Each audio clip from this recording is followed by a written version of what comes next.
Here we go. It's time to go temple building from the inside out. Many of us know that physical and mental health play a direct part in spiritual health, but we may not know how to bring it all together. Well, here's your host, Desiree Fletcher Carruthers, as we go temple building from the inside out. Hey everybody, happy Sunday. Are you ready to go temple building from the inside out? I am. It has been, oh my gosh, several weeks since I've been here. I always end up telling on myself when I am away, but I am so happy to be back. So welcome to KPOG 102.9's Temple Building from the Inside Out. I'm your host, Desiree Fletcher Carruthers, and thank you for joining me on this beautiful Sunday afternoon. Oh my gosh, I hope you guys are outside enjoying this weather, because I think we are seeing the last of the 60-degree days for the rest of this winter. If I am wrong, I will be pleasantly surprised and I will take it. But if I'm not, get out there, get it done, get some vitamin D, just take in the fresh air. You don't necessarily have to do anything. Go on a walk, or rake your leaves, or, I don't know what. Take your kiddos outside and take some sidewalk chalk and create some beautiful pieces of art and get them outside as well. But for those of you who are inside, feel free to check us out at KPOG on Facebook or kpog.org, where you can also be listening to this show live, or download the app so you can carry KPOG with you wherever you go. And then if you are outside, you can be double tasking, right? You can listen in and get your vitamin D and enjoy this beautiful weather. And you know what, guys? It is beautiful. It's beautiful to be alive. I know we are in the midst of the aftermath of the 2020 election, which in true 2020 form was was crazy, wasn't it? And I know some of us are happy about the outcome, and I know some of us aren't. And I know that, the outcome is probably pretty much set in place, but maybe not. I know there are some steps still to come, as the election process appears that it did not run as smoothly as it should have. I don't know about dead people voting. I thought that was something of the past. I didn't realize that there are still folks out there trying to take advantage of the system. But anyway, just know that God is in control. God is in control. And I will say, I'm a little bit disappointed still, not so much in the outcome of the election, but just in the way that I'm continuing to see my fellow man conduct themselves. And so I've got a few thoughts that I wanted to share. It's going to be off the cuff. I think I tried to warn you guys in the introduction of this, the written introduction of this show, for those of you following on Facebook.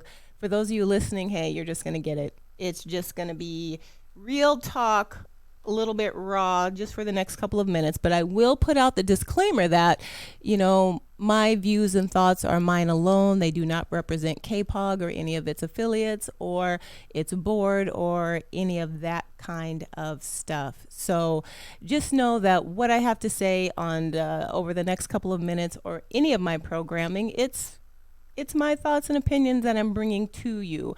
A lot of it is fact when it comes to health and science around health and nutrition, but these next couple seconds, minutes regarding the outcome of the election, totally my opinion. And when I say outcome, it's not about who's president, but it's about how we are conducting ourselves. And really, I'm speaking to Christians, because if you're not a Christian, hey, which is cool, that's your choice.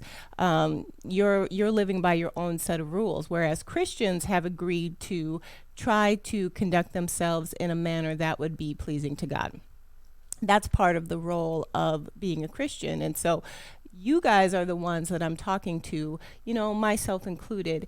And I see a lot of people, a lot of Biden supporters that are like, united. Yes, now we can be united as a nation. We can move forward, and, we can be as one and not have all of this animosity. And I hate to break it to you guys, but we have all of this animosity in the world because we've chosen to live that way. I know we want to blame one person. We want to blame President Trump, or we want to blame someone else in power for the country being as divided as it is. And don't get me wrong, all individuals have a role to play in it, but we as individuals need to take responsibility for what we say, what we do, and how we treat each other. And for as many people out there are saying that we want unity, we want peace, we want to be united, I know that you don't. And I just have to call a spade a spade. I know that you don't, because I see the things that you're posting and I see the way that you're still talking to each other. And it is not a tone, it is not a message that supports unity. So you're speaking that you want unity, but you're not acting that you want unity. And case in point, there was one African American gentleman who was still quite upset that other African Americans who supported Trump, that they thought, you know, individually different from maybe everybody else. And he was basically saying, you guys don't represent me and I want nothing to do with you and you can all burn in hell. Well, you know, there might be someone burning in hell, but I don't necessarily know it was those individuals who thought different than that man did. He does not want unity. He doesn't even want unity within his own race, much less unity anywhere else. And if you are practicing anything other than love, compassion, and understanding, because you know what? We don't have to agree with each other. We are individuals. We have the right to choose. We don't have to agree. But we are called as Christians to be peacemakers, to be loving, to be forgiving, to be respectful. And if we can't disagree in that manner, then we really don't want unity. And they do call for the church to be unified. Even though we're differing, there are things that you can be unified in. If you can't be unified in your political stance, at least as Christian, you can be unified that you love Jesus. You can be unified in some things. And so I am just, I don't know if pleading is the right word, but I am asking, if you are out there preaching unity, unity, unity, please, I ask you that your actions support your words. Okay? That's all I'm asking for. Whatever you want, whoever you voted for, you know what? God bless you, more power to you. But if you really want peace, if you really want unity, then I pray that your actions support your words. And that's all I'm going to say about that. And then I'm going to leave you with Matthew 7:15 through 20, where God, or Matthew, but on God's behalf, is basically saying, beware of false prophets, those who come to you in sheep's clothing, but inwardly they are ravenous wolves. So again, people who are speaking one way, but they're acting another, because this paragraph of scripture basically ends, therefore by their fruits you will know them. So let your fruits speak positively of you. That's what I'm asking for today on that, because you know what, guys, we've got a long road to hoe, and there is a lot more out there to be divisive about other than just race, religion, beliefs, and it's all coming. And if we can't find a way to be unified on the bigger things, which I believe are peace, love, understanding, then the smaller stuff, and granted, it's really, I say smaller, but it's all big stuff, race, religion, you know, masks, no mask, whatever it is that makes you angry and makes you want to lash out at your brother, you got to get past that, or we never will be unified on anything, ever. So, you know, just kind of take that into consideration. And, you know, the self-accountability part of it is, as much as we want to believe that Joe Biden can unify this country as our president, he can't do any more for us than what we're willing to do for ourselves. I hope you understand that. He can't create unity where unity doesn't exist, and unity has to be created neighbor to neighbor. And then once you've got neighbor to neighbor down, you can go community to community, city to city, state to state, and across the nation. Maybe then we can have unity, but Joe Biden can't do that by himself. You guys have to take You guys, me, myself, have to take responsibility for our own actions, and we have to be unified. We have to say that we want that, and then we have to make it happen. So all this hate talk and still chastising everyone, you know what? Just stop. Just stop. Be passionate about something, believe, but be respectful and love. That's what you got to do. And then I want you to take that self-accountability and I want you to apply it to your health, because now that's where we're headed, guys. I'm going to put this political rhetoric behind, but I was reading a devotional reading and this reading really knocked me on my butt. So it's from a devotional called To Be Like Jesus, and I'm going to share it with you because I really want you to think about it. It has everything to do with the self-accountability that I was just talking about. And then also in so many of my past shows, just if you want good health, you have to reach out and grab it. You have to do that. But listen up, listen to what this says. And maybe once you've heard it, you can understand why I was so reeling. I was sent reeling after I read this. So it says, many have expected that God would keep them from sickness merely because they have asked him to do so. But God did not regard their prayers because their faith was not made perfect by works. So any Bible scholars out there, you know that faith is the real deal. We cannot be saved by works alone. You have to have works coupled with faith.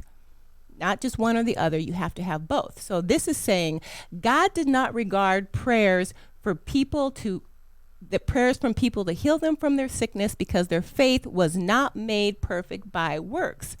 God will not work a miracle to keep those from sickness who have no care for themselves, but are continually violating the laws of health and make no effort to prevent disease. God will not work in a miraculous manner to preserve the health of persons who are taking a sure course to make themselves sick by their careless inattention to the laws of health. Now, if that is not an eye-opener for you, boy, let me tell you, it was for me, and it makes so much sense. Because good health is a gift. I mean, our bodies are miraculous, and they are designed to heal. It is designed to do a multiple of things if we treat it the way that it should be treated. It can heal, it can combat disease, it can promote emotional stability. It's just all these things. It can make you strong, it can make you run. It's just your body is everything. It is your temple. And if you treat it the way that you have been called to treat it, it will work for you to the best of its ability. God's plans for you, each and every one as an individual aside, because I don't know what those are.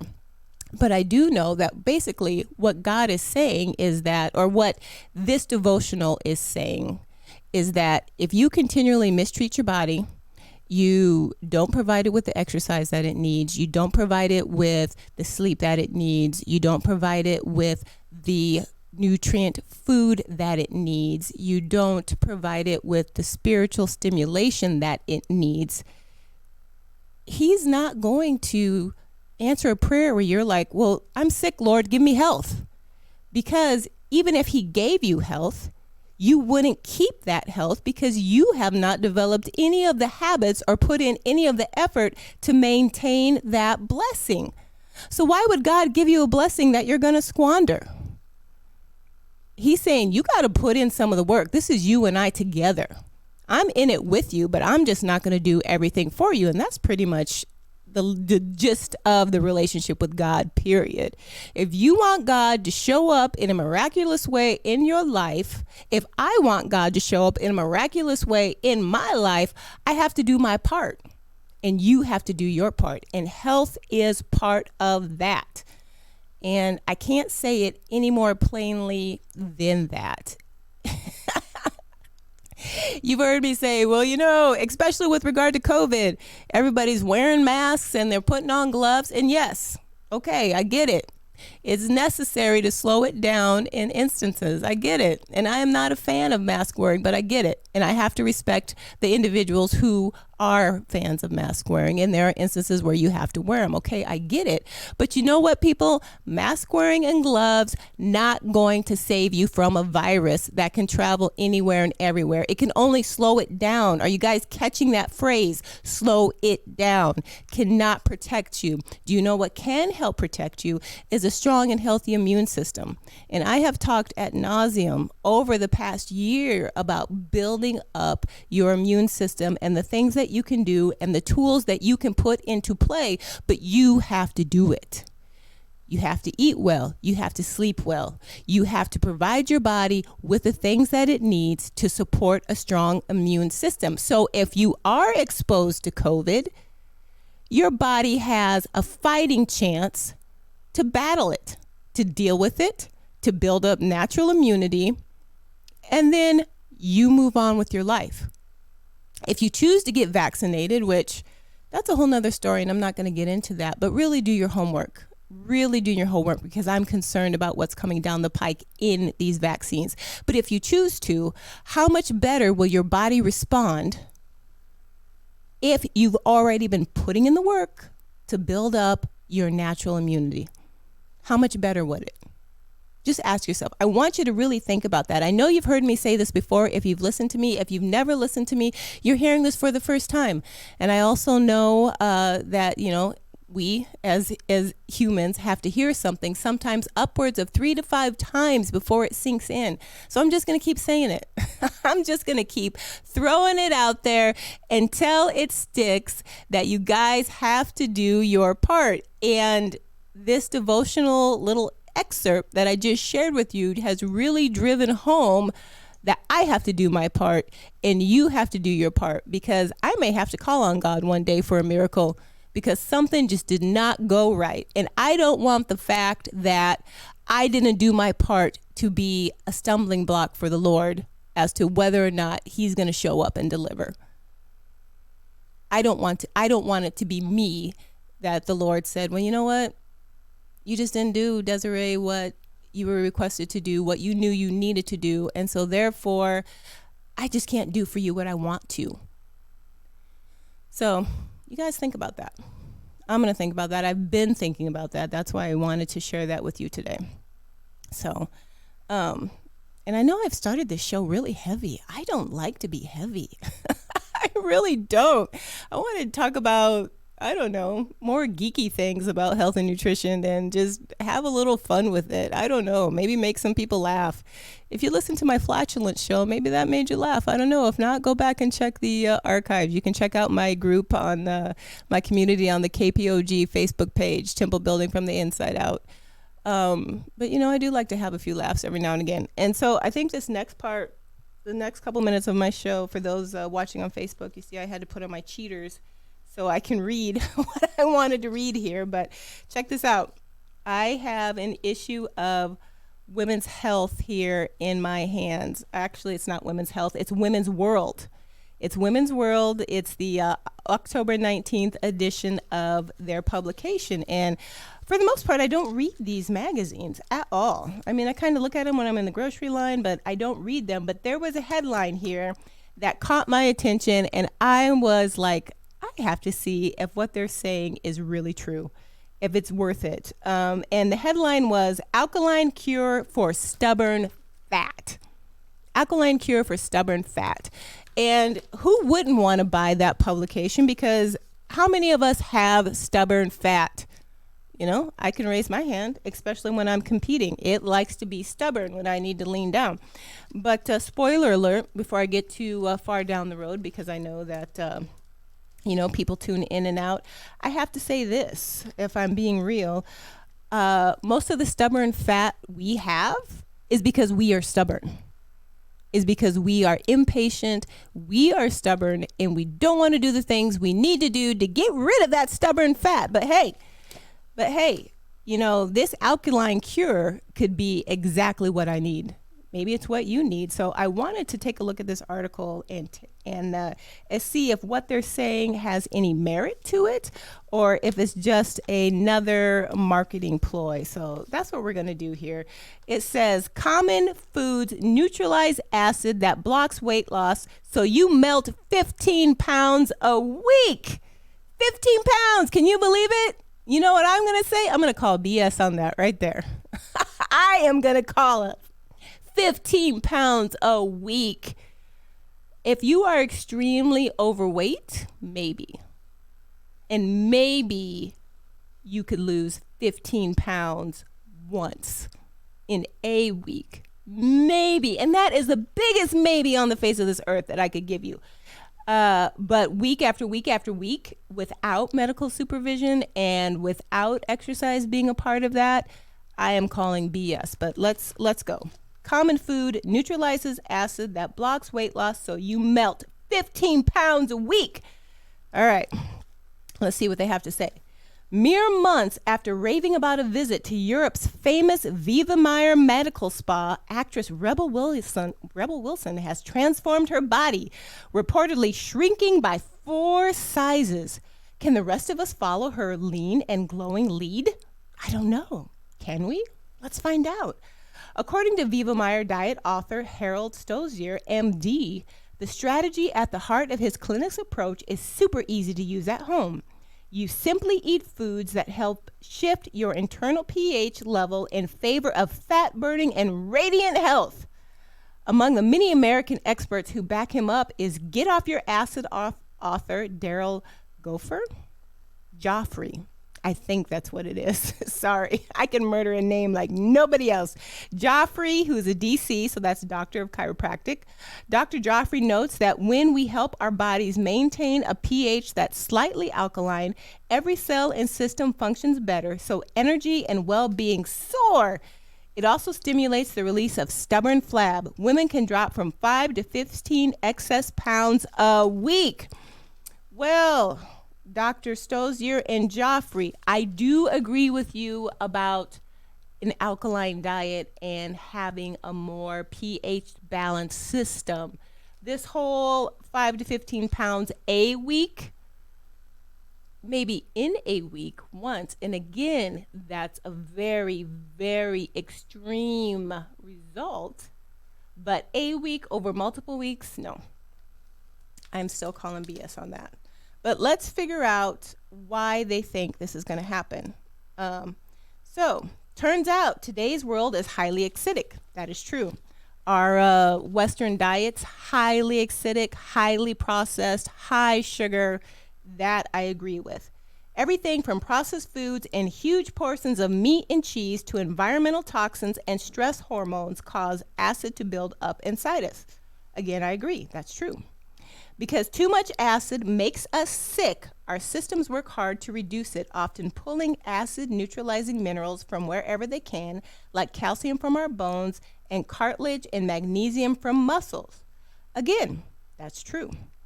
Over time, bones weaken and joints ache. Muscle loss makes us weaker and slows metabolism. Plus, there's often still too much acid in our systems.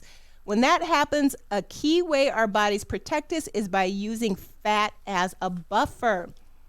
This fat barrier gets locked in place, making flab hard to burn and even stored in fat cells. Acid triggers health dampening, inflammation, and hormonal problems. The good news, reduce the acid and you'll feel amazing as fat is quickly released. So yeah, the good news is if you reduce the acid, minimize inflammation, which is at the heart of so many health-related diseases, then yes, over time, you will feel better. And while we might want to lose 15 pounds a week, I guarantee you that is not a healthy way to do that. Now, your body may respond that way, and you might drop 7 pounds, 10 pounds. I know on Biggest Loser, we've seen people lose up to 20-odd pounds in a week. Again, it is possible. Is it the healthiest way to do it? No. Can you do it week after week after week? If you are on Biggest Loser and you have medical supervision and you have a very rigid diet that is heavily supervised and you are exercising hours upon hours in a day, and you were extremely overweight to begin with, then yes, possible. Healthy? No. Possible under the right circumstances? Yes. So let's be real about this, people. So far, I'm in an agreement that having a more alkaline diet and balancing the pH is good for your health. Yes.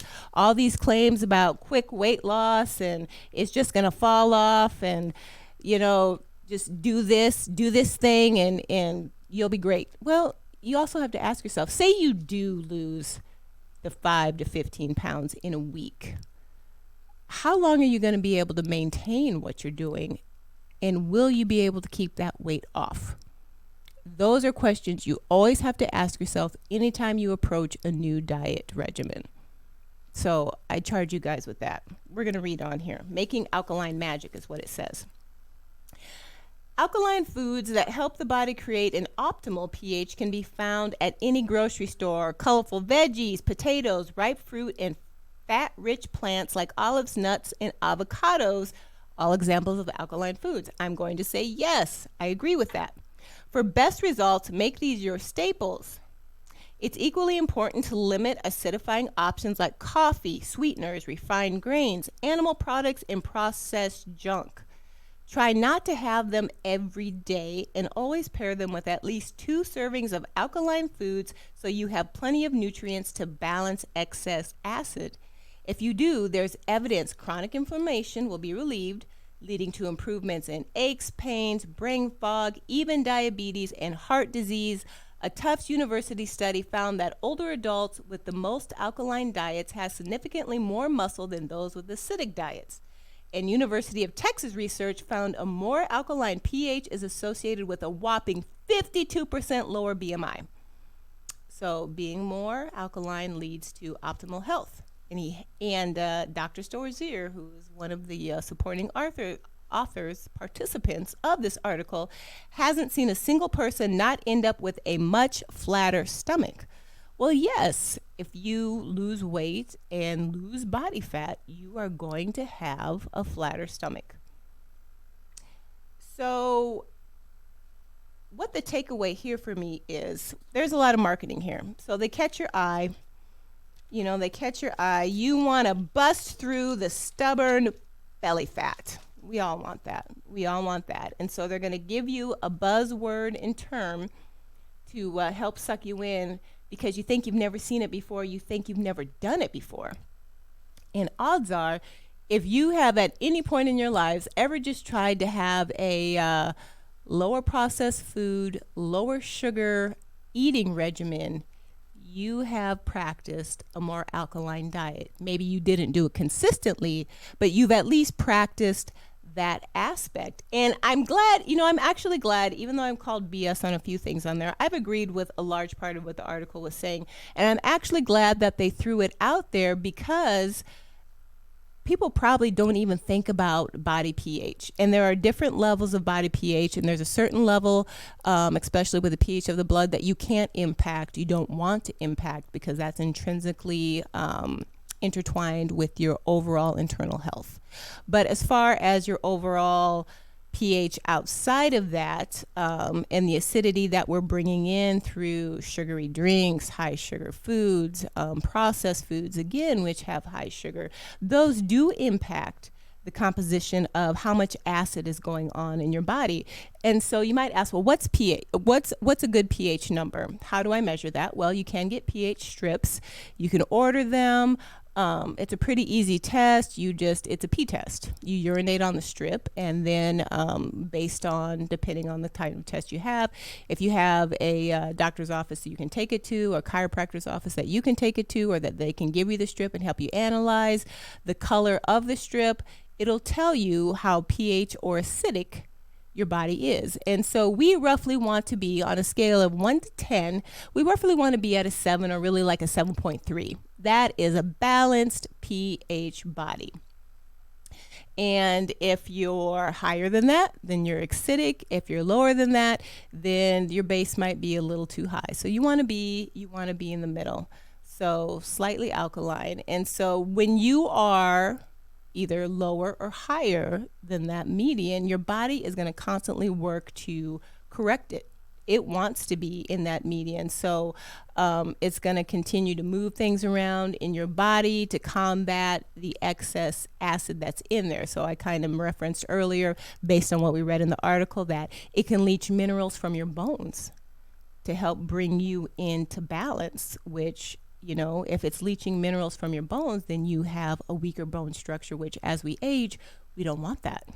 We want to have as strong and healthy bones as possible. So when we fall, we don't want a fall to be a death sentence, because there are statistics out there. I don't have them in front of me, but I've seen them. I can find them that show that our elderly, once they fall and they break a bone that will not heal because they just don't have the right internal support to heal that, it's almost like, I even hate to say this, but they could be more likely to die from a simple bone break. And then there goes their mobility and all of these other things, and you just don't want to have that. So you want to keep the mineral levels, the vitamin levels in your body at a constant state where they need to be. So you don't want to have bone mineral loss that could lead to osteoporosis or other more serious ailments, all right?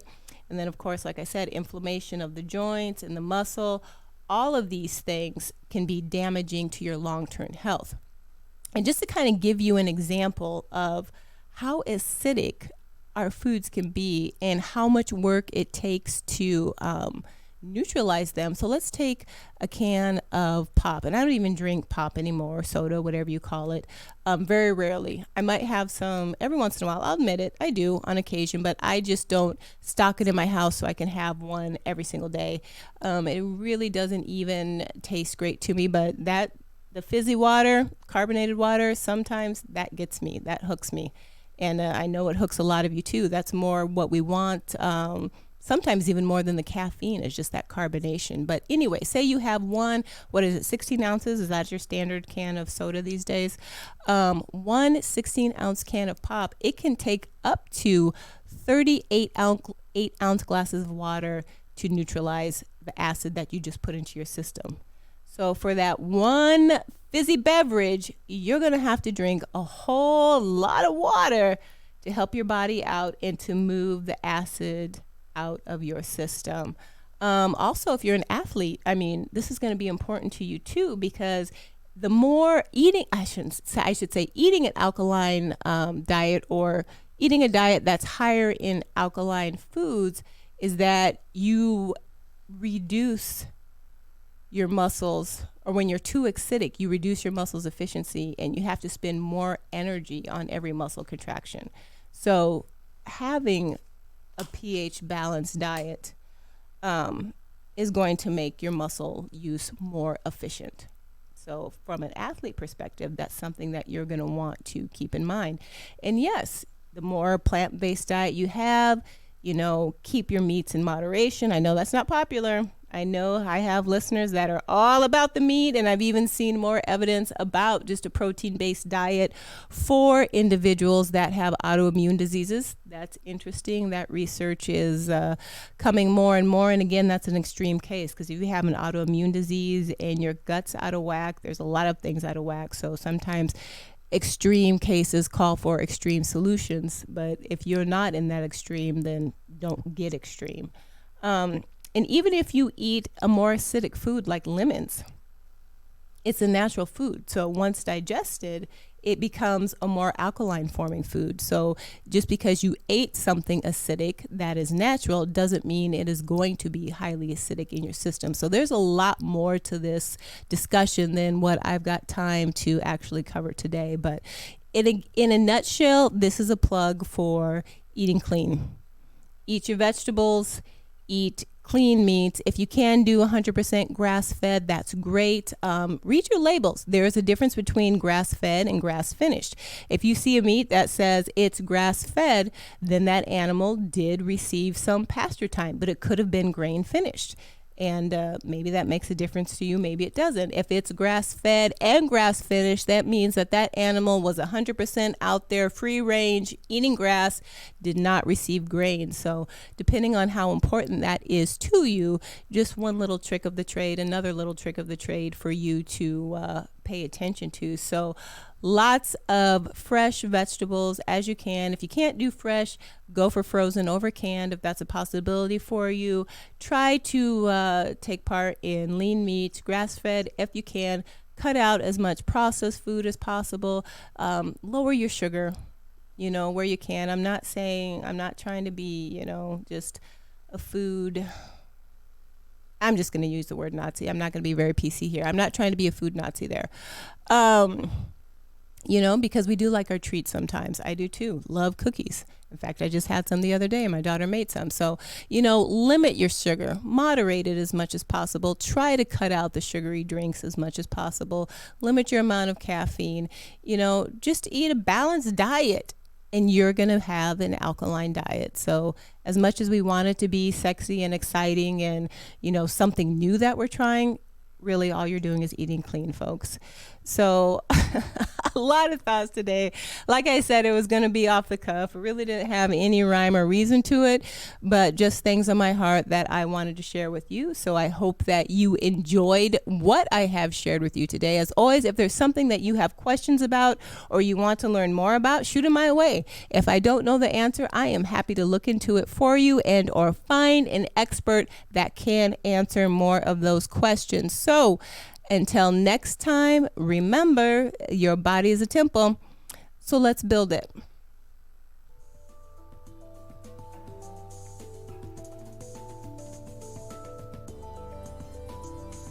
Thanks for joining us for today's edition of Temple Building from the Inside Out, brought to you by the Hazel May Collaboration and Nutrition Coaching, helping you live your healthiest life yet. And remember, the thoughts and viewpoints of this program should not be taken as professional advice. Consult your physician for medical concerns.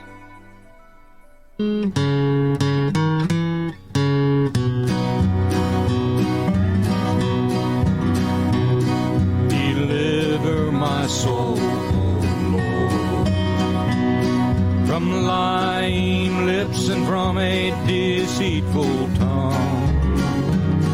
Deliver my soul, oh Lord, from lying lips and from a deceitful tongue. You might be old, you might be young, you might be the owner of a deceitful tongue. If you speak lies, God is not pleased with you. Pray Psalm 120, verse 2. Deliver my soul, oh Lord, from lying lips and from a deceitful tongue. Deliver my soul, oh Lord, from lying lips and from a deceitful tongue. Deliver my soul, oh Lord, from lying lips and from a deceitful tongue. Deliver my soul, oh Lord, from lying lips and from a deceitful tongue.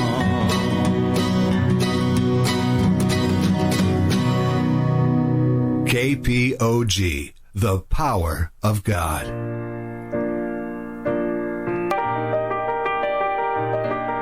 Listen to us on the internet at kpog.org. Jesus loves me. This I know, for the Bible, it tells me so. Little ones to Him belong. They are weak, oh, but He is strong. Yes, Jesus loves me.